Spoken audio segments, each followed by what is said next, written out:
Alat transportasi yang sering kita gunakan sehari-hari, sebagian besar alat transportasi tersebut menggunakan bahan bakar bensin atau solar, bukan? Bahan bakar tersebut merupakan salah satu bentuk minyak bumi yang tidak dapat diperbarui. Tentu teman-teman sering mendengar bahwa sumber minyak bumi tersebut semakin lama semakin berkurang. Penggunaan minyak bumi sebagai bahan bakar juga memiliki beberapa dampak pada lingkungan. Dampak yang paling dapat kita rasakan akibat penggunaan minyak bumi sebagai bahan bakar adalah terjadinya pencemaran udara. Oleh karena itu, saat ini banyak ilmuwan yang mengembangkan teknologi yang lebih ramah lingkungan. Assalamualaikum warahmatullahi wabarakatuh. Tabiun, teman-teman pasti sudah tahu kan kita akan belajar apa? Ya, betul. Di awal video sudah disebutkan materi yang akan kita bahas kali ini, yaitu teknologi ramah lingkungan. Namun sebelum belajar, kita berdoa menulis kepercayaan masing-masing terlebih dahulu ya. Berdoa mulai.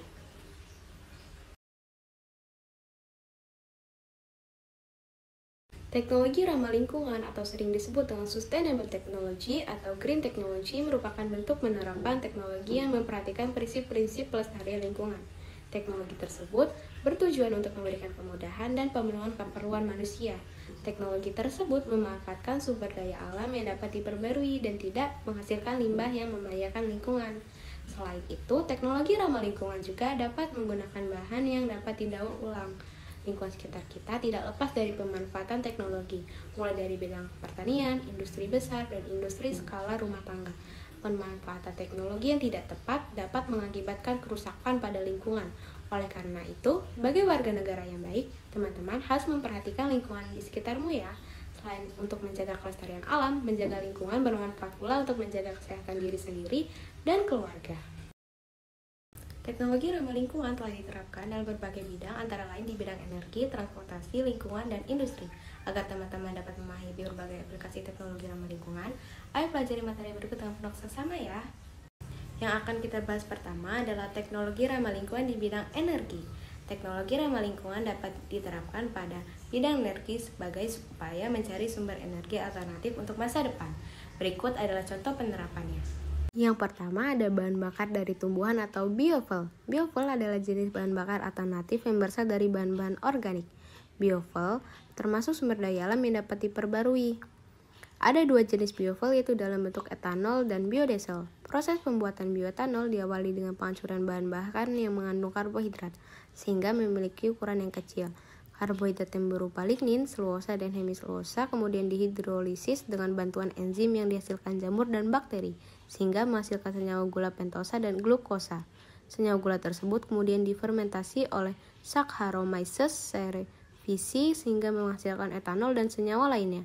Agar diperoleh etanol murni, selanjutnya dilakukan penyulingan atau distilasi. Berbeda dengan bioetanol, bahan baku pembuatan biodiesel berasal dari lemak nabati, misalnya dari minyak kelapa sawit atau minyak jarak pagar. Di Indonesia, biodiesel sudah dikembangkan dan diproduksi sebagai bahan bakar kendaraan yang disebut dengan biosolar. Yang kedua ada biogas. Biogas merupakan jenis bahan bakar alternatif yang diperoleh dari proses fermentasi bahan-bahan organik oleh bakteri anaerob, yaitu bakteri yang hidup di lingkungan tanpa oksigen. Bahan organik yang banyak digunakan dalam proses pembuatan biogas berasal dari kotoran dan urin hewan ternak. Teknologi ini tidak hanya bermanfaat karena mampu menghasilkan sumber energi alternatif, tetapi juga dapat menjaga kebersihan lingkungan. Limbah organik dari hewan, ternak, dan industri pembuatan makanan tidak dibuang begitu saja, tetapi dijadikan biogas. Yang ketiga ada sel surya atau solar cell. Kita dapat mengubah energi cahaya matahari menjadi energi listrik dengan menggunakan photovoltaic cell atau sering disebut dengan solar cell atau sel surya. Ketika cahaya matahari mengenai panel surya, cahaya menghasilkan emisi elektron pada komponen panel. Elektron ini kemudian dihubungkan dengan sistem tertentu sehingga dihasilkan listrik. Selanjutnya, listrik dialirkan dan disimpan pada baterai sehingga dapat digunakan pada saat mendung atau malam hari. Panel surya memiliki beberapa keunggulan, diantaranya tidak menghasilkan emisi gas rumah kaca, mampu menghasilkan energi cukup besar, dan mudah dipasang atau dipindahkan atau dikembangkan. Meskipun memiliki banyak keunggulan, panel surya juga memiliki beberapa kekurangan. Di antaranya adalah membutuhkan sistem penyimpanan listrik dan komponen pada panel. Yang keempat yaitu pembangkit listrik tenaga air atau hydropower. Tenaga air atau hydropower menggunakan energi gerak dari aliran air untuk menghasilkan listrik. Siklus air dari hydropower diawali dengan proses evaporasi atau penguapan air yang kemudian membentuk awan dan hujan. Air hujan yang terdapat pada dataran tinggi selanjutnya mengalir ke daerah yang lebih rendah melalui sungai. Cara yang paling umum untuk memanfaatkan hydropower ini yaitu dengan membangun dan membendung sungai besar untuk membentuk tempat penampungan air. Air yang dibendung dialirkan melalui suatu pipa besar dengan debit atau laju tertentu untuk memutar turbin generator yang akan menghasilkan listrik. Secara umum, alat pembangkit listrik tenaga air terdiri atas generator dan turbin. Cara kerja pembangkit listrik tenaga air ini mengubah energi gerak dari turbin menjadi energi listrik yang dihasilkan melalui generator. Teknologi ini memiliki beberapa keunggulan, antara lain dapat menghasilkan energi yang besar, membutuhkan biaya yang sedikit, dan sedikit menghasilkan emisi CO2. Selain itu, teknologi hydropower ini memiliki beberapa kelemahan, antara lain banyaknya lahan yang beralih fungsi dan pengalihan tempat tinggal penduduk, menyumbang emisi metana yang dilepaskan di udara akibat terurainya organisme yang mati dalam air dan mengganggu ekosistem air di daerah muara. Yang kelima, ada pembangkit listrik tenaga pasang surut air laut dan ombak. Di beberapa pantai, level ketinggian air dapat naik turun hingga 6 meter bahkan lebih. Bendungan dibangun melintasi bibir pantai untuk mengambil energi pada aliran air laut untuk digunakan sebagai hydropower. Saat ini masih sedikit negara yang menerapkan teknologi ini. Hal ini disebabkan oleh pembangunan teknologi ini membutuhkan biaya yang sangat besar. Alat mudah rusak akibat korosi oleh air laut, badai, dan dunia. Hanya sedikit daerah yang cocok untuk dibangun teknologi ini. Selama bertahun-tahun, ilmuwan dan para teknisi telah mencoba untuk menghasilkan listrik dengan cara mengambil energi dari ombak sepanjang pantai. Mereka telah membuat teknologi berbentuk tabung yang terbuat dari baja dan mirip dengan rantai ular yang dipasang di pantai Portugal. Alat ini akan naik dan turun akibat adanya ombak dan dapat menghasilkan listrik. Yang keenam, ada pembangkit listrik tenaga angin atau wind power. Ada dua jenis pembangkit listrik tenaga angin yang saat ini dikembangkan, yaitu pembangkit listrik tenaga angin yang dibangun di daratan dan yang dibangun di pantai. Pembangkit listrik tenaga angin yang dibangun di daratan harus terletak di daerah yang jauh dari pemukiman dan sedikit populasi penduduk. Meskipun pembangkit yang dibangun di pantai membutuhkan biaya yang lebih besar, tetapi pembangkit ini memiliki potensi yang besar. Di pantai, angin akan bergerak lebih cepat, lebih kuat, dan lebih stabil daripada angin yang bergerak di daratan. Tidak seperti minyak dan batu bara, angin tersebar luas dan tidak pernah habis, dan pembangkit listrik tenaga angin bebas polusi. Pembangkit listrik tenaga angin merupakan teknologi paling murah untuk menghasilkan listrik. Indonesia sudah mulai mencoba membangun pembangkit listrik tenaga angin, misalnya di Nusa Penida, yaitu pulau kecil di selatan Pulau Bali, dan juga di Nusa Tenggara Timur. Yang ketujuh, ada geothermal. Energi geothermal merupakan panas yang tersimpan dalam tanah, lapisan dasar bumi, dan cairan dalam kerak bumi. Kita dapat menggunakan energi yang tersimpan ini untuk memanaskan dan mendinginkan bangunan serta menghasilkan listrik. Salah satu cara untuk mengambil energi geothermal ini dengan menggunakan sistem pompa panas geothermal, yaitu geothermal heat pump system. Sistem ini dapat memanaskan dan mendinginkan sebuah rumah dengan memanfaatkan perbedaan temperatur. Sistem ini banyak digunakan di negara yang memiliki 4 musim, yaitu musim dingin, musim semi, musim panas, dan musim gugur. Yang kedelapan, ada fuel cell dan hydrogen power. Fuel cell adalah sebuah alat konversi elektrokimia yang menghasilkan listrik dari hasil reaksi antara hidrogen dan oksigen. Fuel cell bekerja seperti baterai, hanya saja tidak memerlukan pengisian ulang atau recharging karena akan terus-menerus menghasilkan listrik selama bahan bakarnya, hidrogen dan oksigen, terpenuhi. Sebuah fuel cell memiliki dua elektroda, yaitu elektroda positif, katoda, dan elektroda negatif, anoda. Pada elektroda tersebut terjadi reaksi yang menghasilkan listrik. Prosesnya yang terjadi pada fuel cell adalah bahan bakar fuel cell, yakni hidrogen akan diumpan ke anoda dan udara diumpan ke katoda. Katalis pada fuel cell akan memisahkan hidrogen menjadi proton dan elektron. Kedua partikel tersebut akan berpindah dengan jalur yang berbeda menuju katoda, di mana elektron yang bermuatan negatif menggunakan sirkuit eksternal yang akan menghasilkan arus listrik, dan proton yang bermuatan positif berpindah melewati elektrolit bergabung dengan oksigen untuk menghasilkan air dan panas. Selanjutnya ada teknologi ramah lingkungan di bidang transportasi. Teknologi ramah lingkungan dapat diterapkan pada bidang transportasi sebagai upaya menciptakan kendaraan yang tidak menghasilkan emisi atau limbah yang berbahaya bagi lingkungan. Berikut ini beberapa contoh kendaraan yang menerapkan teknologi ramah lingkungan. Yang pertama ada kendaraan hidrogen atau hydrogen vehicle, yaitu kendaraan dengan bahan bakar hidrogen. Pada kendaraan tersebut terpasang alat yang mampu merubah energi kimia dari hidrogen jadi energi mekanik. Alat tersebut bekerja dengan cara membakar hidrogen dalam mesin pembakaran internal atau dengan mereaksikan hidrogen dengan oksigen dalam fuel cell untuk menggerakkan motor listrik. Contoh kendaraan hidrogen ini yaitu mobil berbahan bakar hidrogen, sepeda motor hidrogen, dan skuter hidrogen. Yang kedua, ada mobil surya atau solar car.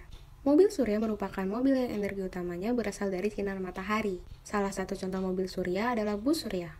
Bus ini menggunakan sinar matahari untuk memberikan energi pada alat-alat listrik dalam bus dan energi yang digunakan sebagai penggerak pada mesin bus. Bus surya yang saat ini ada merupakan kendaraan yang menggunakan baterai sebagai tempat penyimpanan listrik yang diperoleh dari cahaya matahari atau sumber yang lain. Yang ketiga ada mobil listrik atau electric car. Mobil listrik merupakan mobil yang didorong oleh satu atau lebih motor listrik, menggunakan energi listrik yang disimpan dalam baterai atau alat. Motor elektrik ini mampu memberikan tenaga putaran dengan cepat dan memberikan percepatan yang kuat, tetapi suaranya halus. Keuntungan dari penggunaan mobil listrik ini antara lain mengurangi polusi udara karena mobil ini tidak menghasilkan polutan dan mengurangi efek rumah kaca. Penggunaan teknologi mobil listrik secara massal masih mengalami beberapa hambatan, antara lain masih tingginya biaya produksi, minimnya infrastruktur isi ulang bahan bakar listrik, dan kekhawatiran pengemudi akan kehabisan listrik sebelum sampai di tujuan. Selanjutnya yaitu teknologi ramah lingkungan di bidang lingkungan. Teknologi ramah lingkungan di bidang lingkungan memiliki banyak manfaat loh, antara lain yaitu untuk pelestarian lingkungan, pencegahan banjir, dan memperbaiki wilayah tercemar. Berikut ini akan dijelaskan contoh-contoh teknologi ramah lingkungan untuk di bidang lingkungan. Yang pertama ada biopori. Biopori adalah lubang-lubang kecil yang terbentuk akibat siklus aktivitas berbagai organisme di dalam tanah seperti misalnya cacing tanah, akar-akaran, tanaman, ataupun sejenisnya. Teknik ini diterapkan dengan menyediakan area yang dibuat berlubang-lubang kecil atau berpori yang nantinya akan menyerap air hujan dan kemudian disalurkan ke dalam tempat penampungan air. Biopori dapat mencegah banjir pada musim hujan, menjamin ketersediaan air pada musim kemarau, serta juga dapat diandalkan untuk mencegah penyebaran penyakit yang disebabkan oleh adanya genangan air, seperti demam berdarah, malaria, dan kaki gajah. Yang kedua ada fitoremediasi. Fitoremediasi merupakan penggunaan tumbuhan untuk menghilangkan, memindahkan, menstabilkan, atau menghancurkan bahan pencemar baik itu senyawa organik maupun anorganik. Melalui fitoremediasi ini, polutan yaitu zat penyebab polusi seperti logam berat, pestisida, minyak, dan zat lain yang mengotori tanah, air, atau udara dapat dikurangi bahkan dihilangkan. Keunggulan teknologi fitoremediasi ini antara lain ramah lingkungan, biaya operasional rendah, mudah untuk diaplikasikan, aman digunakan, tanah dapat menjadi lebih subur, dan dapat membuat kualitas lingkungan menjadi lebih baik. Contoh tumbuhan yang dapat digunakan dalam fitoremediasi adalah bunga matahari, sawi, eceng gondok, padi, tembakau, dan sansevieria. Yang ketiga ada toilet pengompos atau composting toilet. Toilet pengompos adalah merupakan toilet kering yang menggunakan proses secara aerob untuk menghancurkan atau mendekomposisi feses yang dihasilkan manusia. Toilet ini biasanya ditambah dengan campuran serbuk gergaji, sabut kelapa, atau lumut tertentu untuk membantu proses aerob, menyerap air, dan mengurangi bau. Proses dekomposisi ini umumnya lebih cepat dari proses dekomposisi secara anaerob yang digunakan pada septic tank. Yang terakhir ada pemurnian air atau water purification. Pemurnian air merupakan suatu proses penghilangan zat-zat kimia, kontaminan biologis, partikel-partikel padat, dan gas-gas dari air yang terkontaminasi atau kotor. Tujuan dari proses ini adalah untuk menghasilkan air yang dapat digunakan untuk keperluan tertentu. Pemurnian air ini ada dua jenis, yaitu pertama pemurnian air sederhana dan teknologi osmosis balik. Pemurnian air sederhana, yaitu pemurnian air dapat dilakukan dengan membuat alat yang berbentuk tabung yang di dalamnya terdapat lapisan-lapisan bahan seperti pasir, kerikil, batu, arang, ijuk, atau sabut kelapa, dan dapat juga ditambah dengan kapas atau kain katun. Pada penjernihan air dilakukan proses penyaringan kotoran padat yang larut dalam air dengan pasir, kerikil, dan ijuk atau sabut kelapa. Air yang tersaring kotorannya akan melewati arang yang dapat mengurangi kuman-kuman dalam air. Air kotor dapat dituangkan ke dalam tabung melalui bagian atas tabung. Selanjutnya, air mengalir pada bagian bawah tabung karena adanya gaya gravitasi atau dibantu dengan tekanan dari luar. Selama mengalir ke bagian bawah tabung, air akan mengalami proses penyaringan sehingga pada bagian bawah dapat diperoleh air bersih. Selanjutnya, teknologi osmosis balik merupakan teknologi pemurnian air yang menggunakan prinsip kebalikan dan prinsip osmosis. Osmosis balik menggunakan prinsip tekanan untuk mengatasi tekanan osmotik yang terjadi secara alami. Pada osmosis balik, pelarut seperti air akan bergerak dari larutan yang pekat ke larutan yang encer. Hal tersebut dapat terjadi karena adanya tekanan dari luar sehingga dapat membalikan arah aliran secara alami. Adanya tekanan dari luar akan menyebabkan air dari larutan yang pekat mengalir ke arah larutan encer, sehingga dapat dihasilkan air yang tidak mengandung garam. Teknologi osmosis balik ini diterapkan dalam pembuatan air minum dari air laut, yakni dengan menghilangkan garam dan zat-zat lain yang tercampur dengan molekul air. Di Indonesia pun sudah menerapkan teknologi ini, yaitu diantaranya di daerah Bali dan Aceh. Yang terakhir yaitu teknologi ramah lingkungan di bidang industri. Berikut ini akan dijelaskan contoh teknologi ramah lingkungan untuk di bidang industri. Biopulping adalah teknologi ramah lingkungan yang terinspirasi dari proses pelapukan kayu dan sampah tanaman oleh mikroorganisme. Proses pelapukan dilakukan secara alami oleh beberapa jenis mikrob dan jamur, sehingga sampah dari pohon-pohon yang telah mati akan kembali diserap oleh alam secara alami. Saat ini, kendala besar yang dihadapi oleh para pemilik industri berbahan kayu seperti pabrik kertas adalah proses pengolahan limbah yang mengandung zat kayu, yaitu lignin, yang membutuhkan proses lama dan berbahaya terhadap kelestarian lingkungan sekitar. Terinspirasi dari kemampuan mikrob dalam proses pelapukan kayu, para ahli saat ini mulai mengembangkan proses pengolahan limbah dengan menggunakan mikroorganisme yang mampu menguraikan lignin secara alami yang banyak ditemui secara bebas di alam. Contoh mikroorganisme yang digunakan yaitu dari jenis kapang, jamur, Velebia subcerialis, dan Seriporiopsis subspermispora.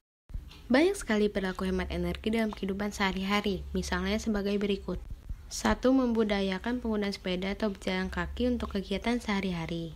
2. Mematikan kendaraan jika tidak sedang digunakan dan jangan terlalu lama menyalakan kendaraan ketika akan digunakan. 3. Mematikan lampu saat tidur dan saat siang hari.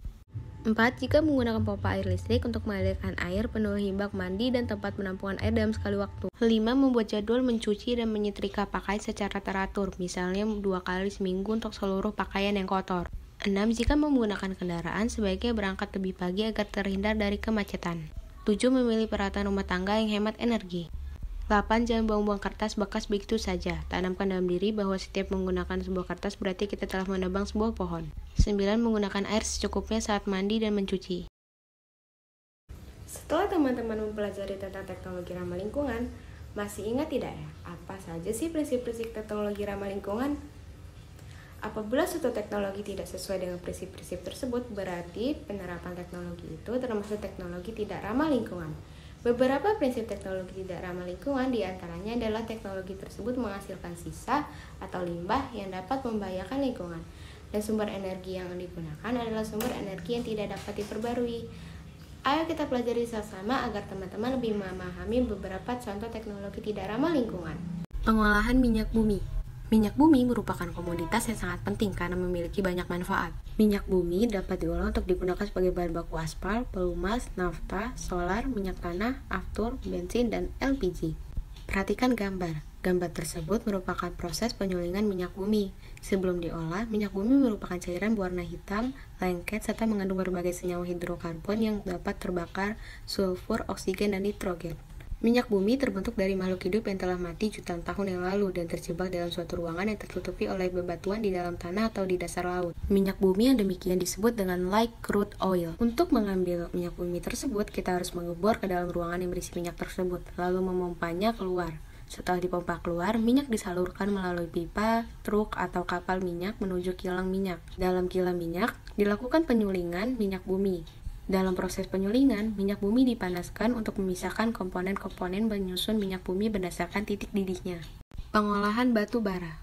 Batu bara merupakan bahan bakar fosil berbentuk padat yang terbentuk dari beberapa tahapan dan berasal dari tanaman yang terkubur 300-400 juta tahun lalu. Kemudian terpapar panas yang tingginya dan tekanan selama jutaan tahun.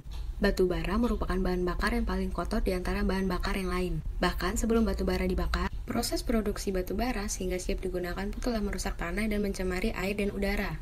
Pembakaran batu bara menghasilkan partikel karbon hitam dalam jumlah yang sangat banyak. Partikel-partikel ini dapat masuk ke dalam paru-paru dan menyebabkan penyakit pernapasan. Permasalahan lain akibat pembakaran batu bara yaitu adanya emisi zat radioaktif. Limbah batu bara juga harus disimpan dalam tempat yang aman karena bersifat racun. Contoh soal 1. Perhatikan pernyataan berikut. 1. Mandi dan mencuci pakaian dengan air secukupnya. 2. Memanfaatkan air cucian beras untuk menyiram tanaman. 3. Menampung air hujan untuk mencuci benda-benda tertentu. Sikap menghemat air ditunjukkan oleh pernyataan nomor D. 1, 2, dan 3. Contoh soal 2. Penyediaan energi listrik dapat dilakukan dengan pemanfaatan panas yang ada di lapisan dalam bumi. Teknologi yang dimaksud adalah A. Geothermal. Agar teman-teman lebih memahami materi ini, simak latihan soal berikut ya. Teknologi ramah lingkungan biopulping dimanfaatkan oleh pabrik. Jawabannya C. Kertas. Bahan berikut yang tidak ramah lingkungan adalah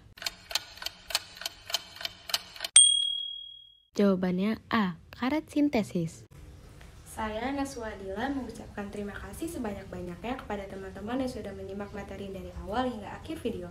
Jangan malas untuk belajar karena ilmu adalah harta yang bisa kita bawa kemanapun tanpa membebani kita. Jadi jangan lupa belajar dan banyak baca bukunya ya.